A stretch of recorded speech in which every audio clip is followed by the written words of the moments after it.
All right, let's dive in. Tonight we're pulling back the curtain on a whole invisible world of data inside your home.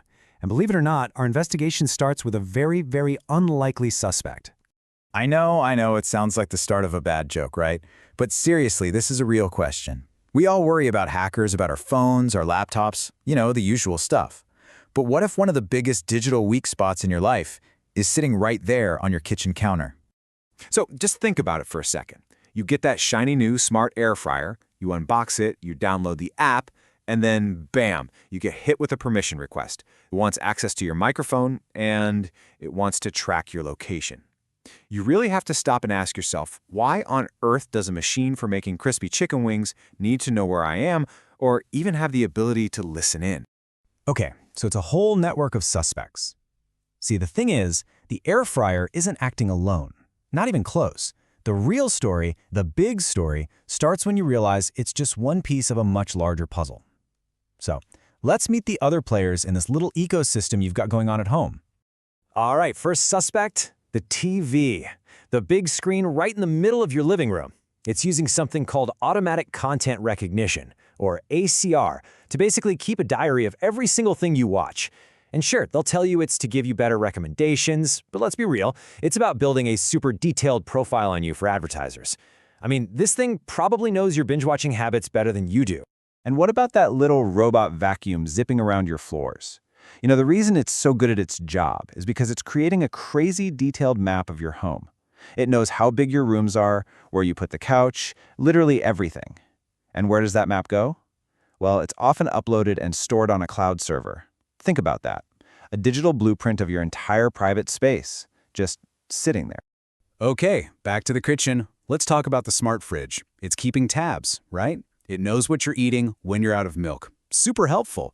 But that data doesn't just stay in the fridge. It often gets, quote, anonymized and then shared with partners for analytics. And just like that, you've handed over a perfect picture of your family's eating and shopping habits.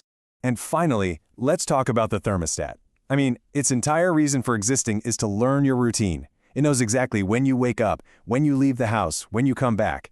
It's literally designed to build a precise, minute-by-minute schedule of when your home is full and, more importantly, when it's empty. Okay, this is where it all comes together. The invisible behavioral map.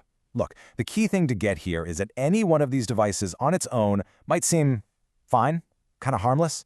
But when you start connecting the data from all of them, well, that's when something totally new gets created. They start to build this invisible, predictive map of your entire life. So, let's be super clear about what that means. A behavioral map isn't just a list of random things you do. No. It's a really sophisticated profile that combines everything. So it doesn't just know you use the air fryer at 7 o'clock. It knows you cook at 7, then the TV turns on for an hour, and then the whole house goes dark. It's not just logging what you did, it's predicting what you're gonna do next. And that really gets to the heart of the problem. Predictability isn't convenience, it's exposure. We are sold all of this tech on the promise of convenience, right? That it'll learn our habits and make our lives easier.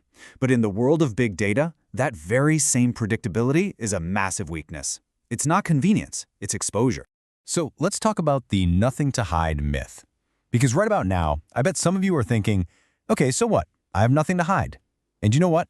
That is probably the single most common response to privacy concerns, but it completely, totally misses the point.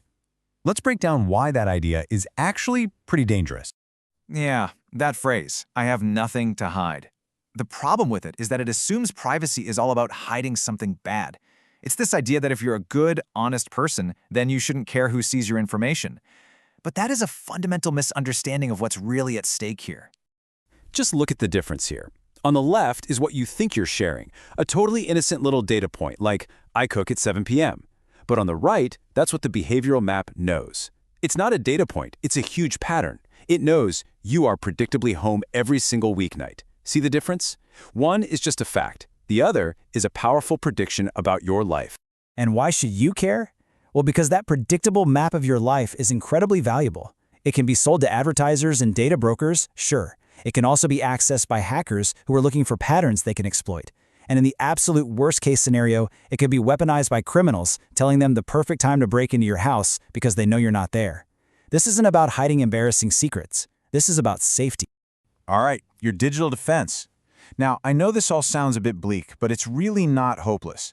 The goal here is not to scare you into tossing all your smart devices in the trash. The goal is to empower you, to show you how to take back control. You absolutely have the power to fight back against this, and I'm going to show you how. So here are 5 simple things you can do right now. 1. Scrutinize permissions. Every single one. Does that smart light bulb really need access to your contacts? No way. Deny it. 2. Segment your network. This sounds techie, but it's easy. Just put all your smart gadgets on your guest Wi-Fi. That way, if one gets hacked, it can't get to your laptop or your phone. 3. Demand transparency. Just read the first couple lines of the privacy policy. If you see words like analytics partners or third parties, that's a red flag. 4. Prioritize updates. When your device says there's an update, do it. They're not just new features, they're often crucial security fixes.